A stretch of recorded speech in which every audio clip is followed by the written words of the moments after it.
இறுதியாக அவர்கள் விடுத்த அறிவித்தலின்படி அந்த தொழிற்சாலை என்பது மூடப்பட்டு அவர்களுடைய தொழில் விருத்தி என்பது அமெரிக்கா நோக்கி செல்வதாக அறிவித்திருக்கின்றார்கள். அமெரிக்காவில் சுமார் 4 வருட காலத்தில் 13 பில்லியன் அமெரிக்க டாலர்களை முதலீடு செய்ய போவதாகவும் இதன் மூலம் அங்கே 5000 தொழில் வாய்ப்புகளை கூட்டப் போவதாகவும் இது டாரிப் சம்பந்தமான நடவடிக்கை இல்லை என்கின்ற ரீதியிலான ஒரு கருத்தியல் வெளியிடப்பட்டார். இது நிச்சயமாக பிரம்டனை பொறுத்தவரையில் ஒரு பாரிய இழப்பை ஏற்படுத்துகின்ற நிகழ்வாக அமைய போகின்றது என்பதில் எந்தவித சந்தேகமும் இல்லை. இருந்த பொழுதிலும் இதனை எவ்வாறு கையாள்வது என்பதை மத்திய தொழில்துறை அமைச்சர் ஜோடி அவர்கள் கூட சில வேளைகளில் தாங்கள் சட்ட நடவடிக்கைக்கு செல்லக்கூடியதாக இருக்கும், இவர்கள் ஒரு ஏமாற்றுத்தனமான வகையில் இதனை செய்திருக்கின்றார்கள் என்கின்ற கருத்தியலை விதைத்திருக்கின்றார். இந்த மின்சார வாகன உற்பத்தி என்பது நிச்சயமாக எரிபொருள் வாகனங்களின் அதாவது உற்பத்தியில் மாற்றத்தை ஏற்படுத்தும் என்பது கடந்த கால எதிர்பார்ப்பாக இருந்தாலும் தற்போதைய காலத்தில் அந்த மின்சார வாகனங்களில் உள்ள சில குறைபாடுகள் அவற்றை வாங்குபவர்களை தவிர்ப்பதாக கூட இருக்கின்றன. குறிப்பாக டெஸ்லா விபத்துக்குள்ளாகும் பொழுது இடம்பெறுகின்ற சம்பவங்களாக இருக்கட்டும், அல்லது இந்த மின்சார வாகனங்கள் சடதியாக இயங்காமை அல்லது தீப்பற்றக்கூடிய சந்தர்ப்பங்களாக இருக்கட்டும், இல்லையே குளிர்காலங்களில் அவற்றின் பாவனை தன்மை திறமை என்பது குறைவதாக இருக்கட்டும், செல்லக்கூடிய கிலோமீட்டர்கள் என்பது குறைவாக இருக்கட்டும்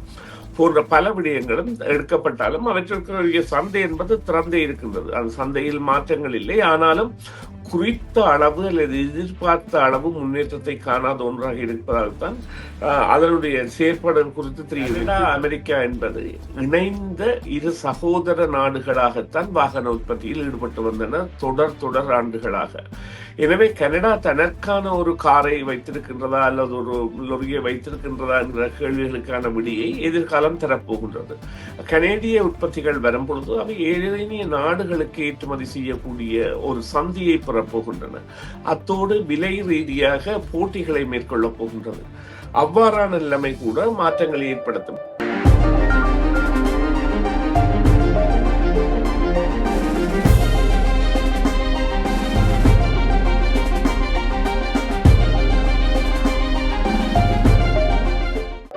இந்த கிரைஸ்லர் தொழிற்சாலை மூடப்படுவதாகவும் அதன் செயற்பாடுகள் அனைத்தும் அமெரிக்கா இலனோய்க்கு மாற்றப்படுவதாகவும் அறிவிக்கப்பட்டு இருக்கின்றது.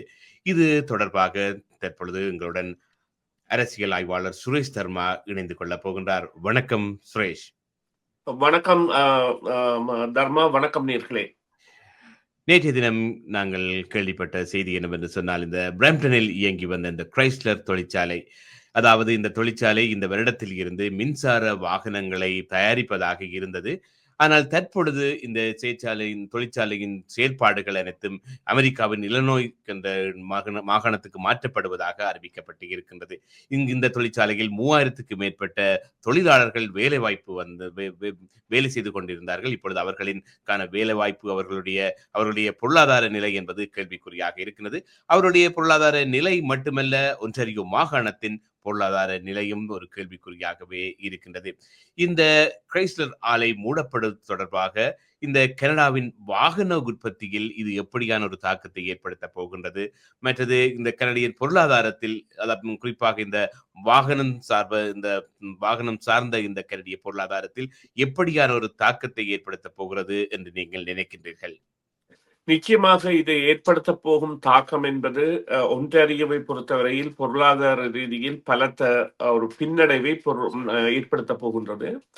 இதற்கான காரணம், இந்த தொழிற்சாலை தற்காலிகமாக மூடப்பட்ட பொழுது அவர்கள் கூறிய காரணம், தாங்கள் அந்த தொழிற்சாலையை விரிவாக்கம் செய்வதாகவும் மேலதிக உற்பத்திகளுக்காக, நீங்கள் குறிப்பிட்டது போல மேலதிக உற்பத்திகளுக்கான படிமுறைகள் மற்றும் தொழில்நுட்ப மாற்றங்களை செய்வதாகவுமே இருந்த பொழுதிலும் இறுதியாக அவர்கள் விடுத்த அறிவித்தலின்படி அந்த தொழிற்சாலை என்பது மூடப்பட்டு அவர்களுடைய தொழில் விருத்தி என்பது அமெரிக்கா நோக்கி செல்வதாக அறிவித்திருக்கின்றார்கள். அமெரிக்காவில் சுமார் 4 வருட காலத்தில் 13 பில்லியன் அமெரிக்க டாலர்களை முதலீடு செய்ய போவதாகவும் இதன் மூலம் அங்கே 5000 தொழில் வாய்ப்புகளை கூட்டப் போவதாகவும் இது டாரிப் சம்பந்தமான நடவடிக்கை இல்லை என்கின்ற ரீதியிலான ஒரு கருத்தியல் வெளியிடப்பட்டாலும் இங்கே இவர்கள் கொடுத்த வாக்குறுதிகளை மீறுவதை காணக்கூடியதாக இருக்கிறது. இது இப்பொழுது சில வேளைகளில் சட்ட நடவடிக்கைகளில் அஹ், மத்திய அரசு மற்றும்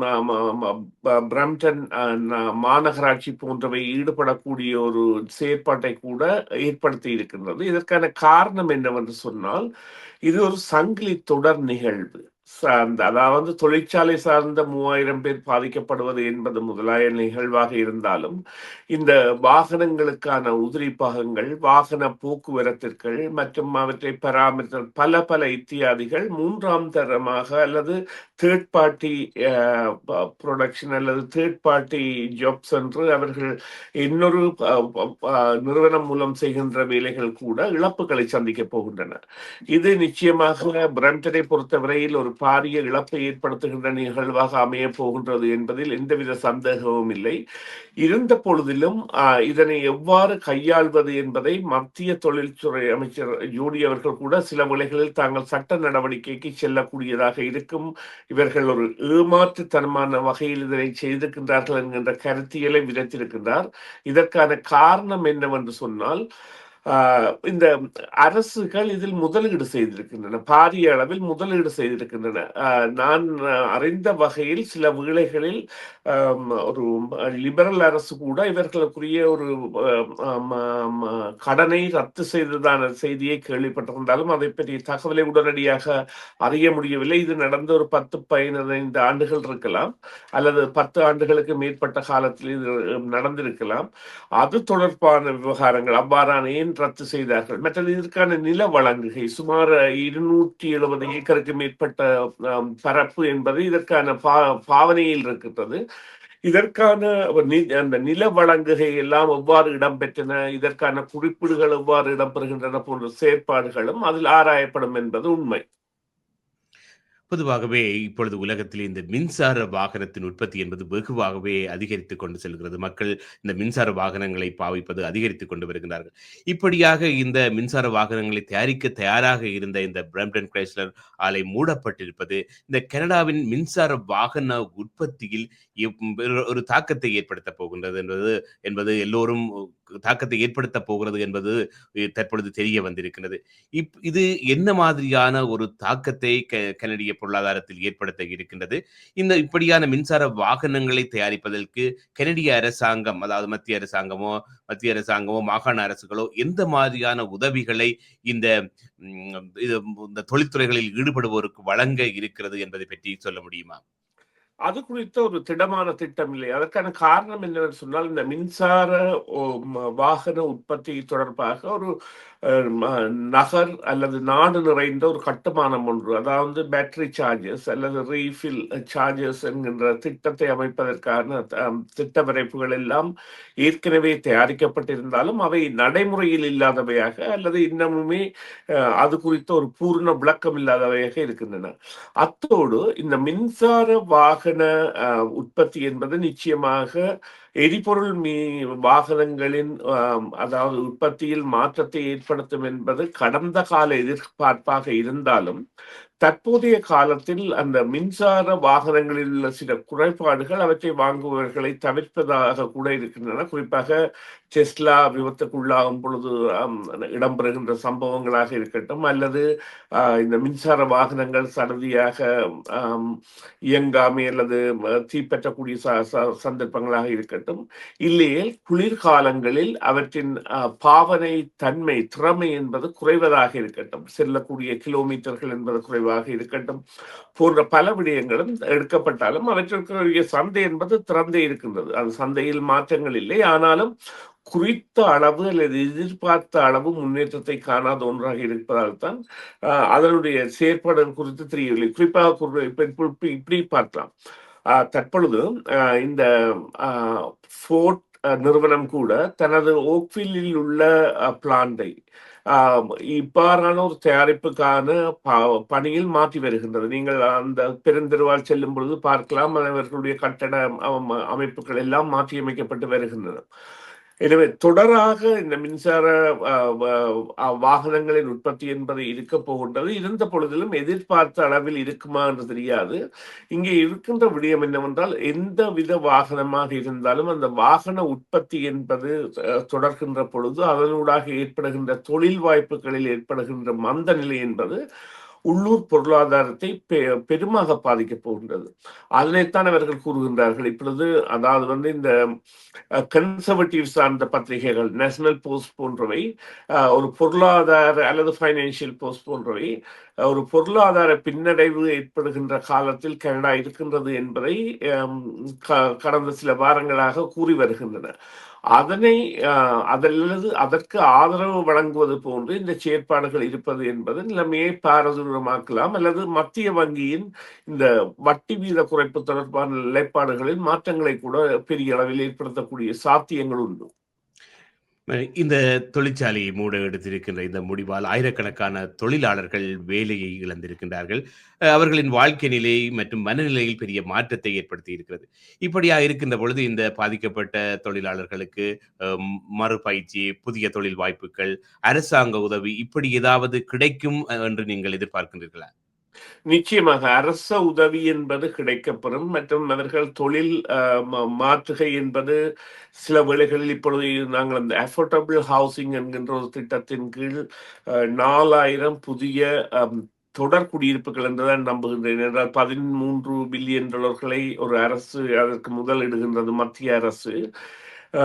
அவ்வாறு 13 பில்லியன்கள் செலவு செய்கின்ற பொழுது ஏற்படுத்தப்படுகின்ற குடியிருப்புகள் 4000 இருக்கும் பொழுது அது 4000 தொடர்மாடி குடியிருப்புகளாக இருக்க வேண்டும், அல்லது தனிப்பட்ட வீடுகளாக இருந்தால் கூட அவற்றில் பல ஆயிரம் இணைக்கப்பட வேண்டிய தேவை இருக்கின்றது. என்றால் 13 பில்லியன்களை ஒரு மத்திய அரசு முதலிடுவது என்றால் அதனை நாங்கள் சாதாரணமாக பிரித்து பார்த்தால் 4000 வீடுகள் என்பதற்கு அதற்காக அது இத்தனையோ பல மடங்காக வரும். எனவே அதன் மூலம் கிடைக்கப்பெறுகின்ற கட்டுமான தொழில் வாய்ப்புகள் மற்றும் வேறு தொழில் வாய்ப்புகளின் மூலம், அல்லது கனடா தனது உற்பத்தியாக வாகனங்களை தயாரிக்கின்ற செயற்பாடுகளிலும் ஈடுபட வேண்டும். இப்பொழுது இங்கே உள்ள நிலைமை என்னவென்று சொன்னால், கனடா அமெரிக்கா என்பது இணைந்த இரு சகோதர நாடுகளாகத்தான் வாகன உற்பத்தியில் ஈடுபட்டு வந்தன தொடர் ஆண்டுகளாக. எனவே கனடா தனக்கான ஒரு காரை வைத்திருக்கின்றதா அல்லது ஒரு லொரியை வைத்திருக்கின்றதா என்ற கேள்விகளுக்கான விடியை எதிர்காலம் தரப்போகின்றது. கனேடிய உற்பத்திகள் வரும்பொழுது அவை ஏனைய நாடுகளுக்கு ஏற்றுமதி செய்யக்கூடிய ஒரு சந்தியை பெறப்போகின்றன. அத்தோடு விலை ரீதியாக போட்டிகளை மேற்கொள்ளப் போகின்றது. அவ்வாறான நிலைமை கூட மாற்றங்களை ஏற்படுத்தும். குறிப்பாக இந்த டாரிஃப் என்பது ஒரு பாரிய கேள்வி பொருளாக இருந்தாலும் அதில் மாற்றம் பெறும், அல்லது ஆட்சிகளில் மாற்றம் பெறும் பொழுது அதில் நிலைமைகள் சில வேளைகளில் குறைப்புகளை மேற்கொள்ளலாம் போன்ற பல எதிர்பார்ப்புகளை இருந்தாலும் டாரிஃப் என்பது நிச்சயமாக ஏற்றுக்கொள்ளக்கூடிய ஒரு வரி இல்லை. அதுதான் இப்பொழுது உலகை மாற்றி அமைத்திருக்கின்றது. கனடாவை கூட அமெரிக்காவிலிருந்து தள்ளி வைத்திருக்கின்றது. எனவே கனடா ஒரு புதிய சந்தியை திறக்கலாம். வாகன உற்பத்தியில் அதாவது யாரும் எதிர்பார்க்காத ஒரு தளத்தை கூட அது எட்டலாம். யார் கண்டது? ஏனென்று சொன்னால் கனடாவில் அவ்வளவான மனித அதாவது வளங்களும் இயந்திர வளங்களும் இருக்கின்றன. அவற்றின் தொழிற்பாடு என்பது நிலைமைகளை எல்லாம் மாற்றி அமைக்கக்கூடிய சாத்தியங்களை ஏற்படுத்தும் என்பதில் சந்தேகம் இல்லை. என்றால் கனடா தன்னை ஏற்கனவே பல துறைகளும் அவ்வாறு நிரூபித்திருக்கின்றது.